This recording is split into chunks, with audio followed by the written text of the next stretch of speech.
आप सभी को वसुधा कनुप्रिया का नमस्कार। आज के पर्पल पेन की इस विशेष काव्य गोष्ठी जो अंतर्राष्ट्रीय बालिका दिवस के उपलक्ष्य में हम मना रहे हैं, इस गोष्ठी में मैं आप सभी का हार्दिक अभिनंदन और स्वागत करती हूँ। और आज की काव्य गोष्ठी की अध्यक्षता पर्पल पेन के वरिष्ठ सदस्य आदरणीय श्री प्रबोध मिश्र हितैषी जी बड़वानी से हमारे आज के आयोजन के अध्यक्ष रहेंगे। और आप सभी कवि मित्रों की ओर से भी, सभी सदस्यों की ओर से भी मैं हमारे आज के आयोजन अध्यक्ष का बहुत बहुत अभिनंदन, बहुत बहुत स्वागत करती हूँ। मित्रों, हम जिस गौरवशाली संस्कृति के उत्तराधिकारी हैं, वहाँ माना गया है कि यत्र नार्यस्तु पूजन्ते रमन्ते तत्र देवता, यत्र यत्रैतास्तु न पूजयन्ते सर्वा सत्रत्रा फला क्रिया। अगली पंक्ति जो है वो और भी विशेष है। जहाँ स्त्रियों की पूजा होती है वहाँ देवताओं का निवास होता है, और जहाँ स्त्रियों की पूजा नहीं होती, उनका सम्मान नहीं होता, वहाँ किए गए समस्त अच्छे कर्म निष्फल हो जाते हैं। ये अगली पंक्ति का अर्थ था और पहली पंक्ति का अर्थ आप सभी जानते हैं। तो मित्रों, ऐसी हमारी जो गौरवशाली हमारा इतिहास है, हमारी संस्कृति है, हमारी धरोहर है। समय के साथ बहुत सी चीज़ें बदली हैं। महिलाएं घरों से निकलकर बाहर आ गई हैं, पढ़ाई लिखाई कर रही है, नौकरियां कर रही है, बहुत से कार्य, सभी कार्य महिलाएं कर रही हैं। तो कम से कम महिलाओं को यदि आप पूजे ना, तो उनको कम से कम आप उनको उचित सम्मान तो दें, उनको अधिकार दें, अपने बराबर समझें, उनको किसी से तुलनात्मक दृष्टि से ना देखा जाए। उनकी अपनी जो गुण हैं उनके, जो उनको ध्यान में रखा जाए, उनको किसी से कम ना आंका जाए। उनको जितनी अपॉर्चुनिटीज़ आप एक बच्चे को दे रहे हैं, बेटे को दे रहे हैं, उतनी अपॉर्चुनिटीज़ बेटियों को भी आजकल सभ्य समाज में दिया भी जा रहा है। ऐसा नहीं कि ऐसा कुछ नहीं है। एक मुक्तक मैं अपना पढ़ती हूँ कि कहीं ये हल चलाती हैं, कहीं ये जेट उड़ाती हैं, कभी दफ्तर चलाती हैं, कहीं ये घर सजाती हैं, मेरे भारत की बेटी करती है हर काम कुछ ऐसे, मेरे भारत की बेटी करती है हर काम कुछ ऐसे, कभी बन जाती है राधा, कभी मीरा कहती है। और दोस्तों, आज जिस तरह का क्राइम सीन हो गया, जिस तरह की हिंसा बालिकाओं के साथ और हर आयु की महिलाओं के साथ हो रही है, वो हमें सोचने पर मजबूर करती है कि समाज किस ओर जा रहा है। और हमें क्या सिर्फ पढ़ने लिखने से या आर्थिक रूप से इंडिपेंडेंट हो जाने से, सशक्त हो जाने से क्या वाकई सशक्तिकरण हो जाएगा महिलाओं का? क्या ये सशक्तिकरण केवल नौकरी तक और कामकाज तक ही सीमित है? बालिकाओं की आत्मसुरक्षा क्या महत्वपूर्ण नहीं है? क्या इस दिशा में बहुत सारे प्रयास किए भी गए हैं, लेकिन आज के हालात को देखकर ऐसा लगता है कि वो सब प्रयास और उनको आत्मसुरक्षा के गुर सिखाना, ये सब नाकाफ़ी सा लगता है। क्योंकि आजकल जो क्राइम का मॉडस ऑपरेंडी है, जो क्रिमिनल्स का, वो आप सभी जानते हैं। तो मेरा ये व्यक्तिगत मत है कि न्यायपालिका को और भी अधिक प्रबल कानून बनाने होंगे, सख्त कानून बनाने होंगे और कड़ाई से उनका पालन करना होगा। अभी क्या है कि क्रिमिनल को पता है कि वो जो क्राइम कर रहा है, वो जो हिंसा कर रहा है, उसके लिए उसको या तो दंड मिलेगा ही नहीं। अगर वो पकड़ा गया तो कानून जो है, कानून व्यवस्था ऐसी है, ढीली है, 10-20 साल निकल जाएंगे इसी न्याय प्रक्रिया को पूरा होने में। और फिर भी अंततः क्या होगा कि जी एविडेंस नहीं मिला और वो बचकर निकल जाएगा।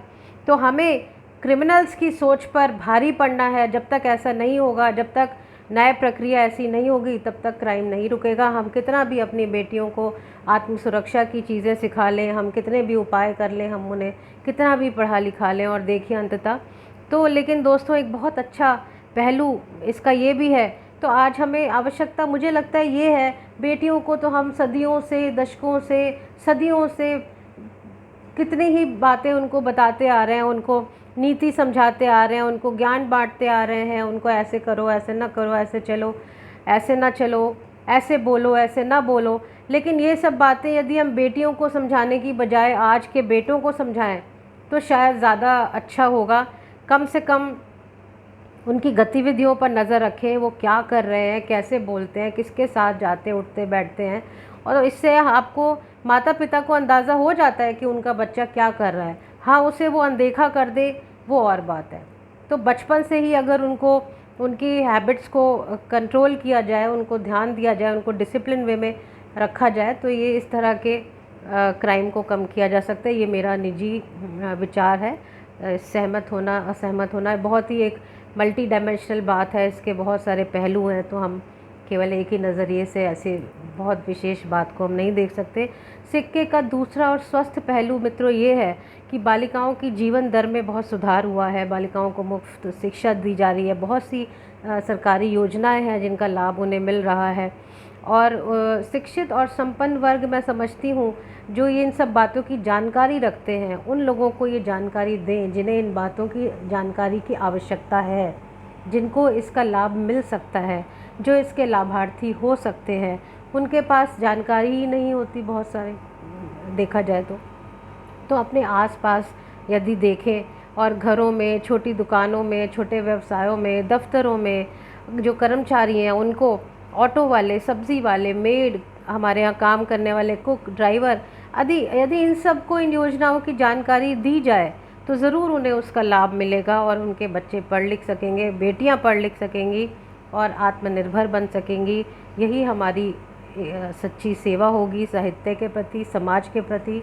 ये साहित्यकार का फ़र्ज़ है कि एक सकारात्मक सोच लाए समाज में, और जो समाज में नकारात्मक चीज़ें हैं उनके विरोध में आवाज़ भी उठाए।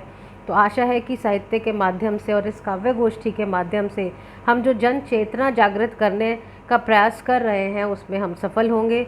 आइए अंतर्राष्ट्रीय बालिका दिवस के उपलक्ष्य में पर्पल पेन समूह द्वारा आयोजित इस ऑनलाइन काव्य गोष्ठी भव्या का शुभारंभ करें।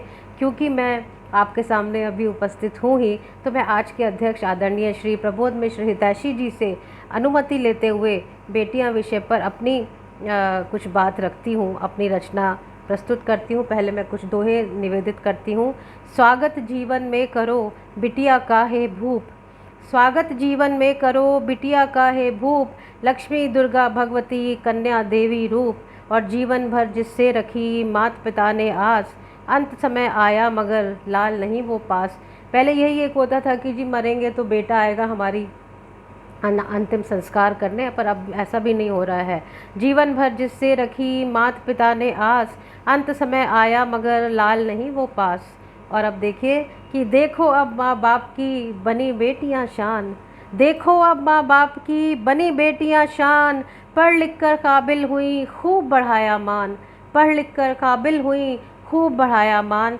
और मित्रों इसके साथ मैं एक छोटी सी कविता और प्रस्तुत करती हूँ। देखो चांद को छुआई हैं बेटियां हमारी, देखो चांद को छुआई हैं बेटियां हमारी, सितारों से जगमगाई हैं बेटियां हमारी, माता पिता का मान बढ़ाया इन्होंने खूब, घर बाहर कैसी छाई हैं बेटियां हमारी, और नटखट हैं अल्लड़ हैं आँखों का तारा ये, नटखट हैं अल्लड़ हैं आँखों का तारा ये, हाँ अमराई सी बौराई हैं बेटियां हमारी। और बाबा को था डर बाज गिद्ध हैं तकते, बाबा को था डर बाज गिद्ध हैं तकते, नहीं कभी भी घबराई हैं बेटियां हमारी, और किसी काम में न पीछे बेटों से ये रहती, किसी काम में न पीछे बेटों से ये रहती, हर सू बहार ले आई हैं बेटियां हमारी, जागे भाग उस आंगन के बेटी जहाँ जन्मी, जागे भाग उस आंगन के बेटी जहाँ जन्मी, मन्नतों से कितनी पाई हैं बेटियां हमारी, देखो चांद को छुआई हैं बेटियां हमारी, सितारों से जगमगाई हैं बेटियां हमारी। तो मित्रों इन्हीं पंक्तियों के साथ मैं आज के भव्या काव्य गोष्ठी में आप सभी कवि मित्रों, कवियत्रियों, कवियों को आमंत्रित करती हूँ काव्य पाठ के लिए। क्रम अनुसार आप सभी लोग आइएगा और अपना काव्य पाठ कीजिएगा, आज की गोष्ठी को सफल बनाइएगा। सभी जो हमारे सदस्य दर्शक के रूप में उपस्थित हैं उनका भी मैं स्वागत करती हूँ, अभिनंदन करती हूँ। आप सभी को नमस्कार करती हूँ। धन्यवाद, नमस्कार।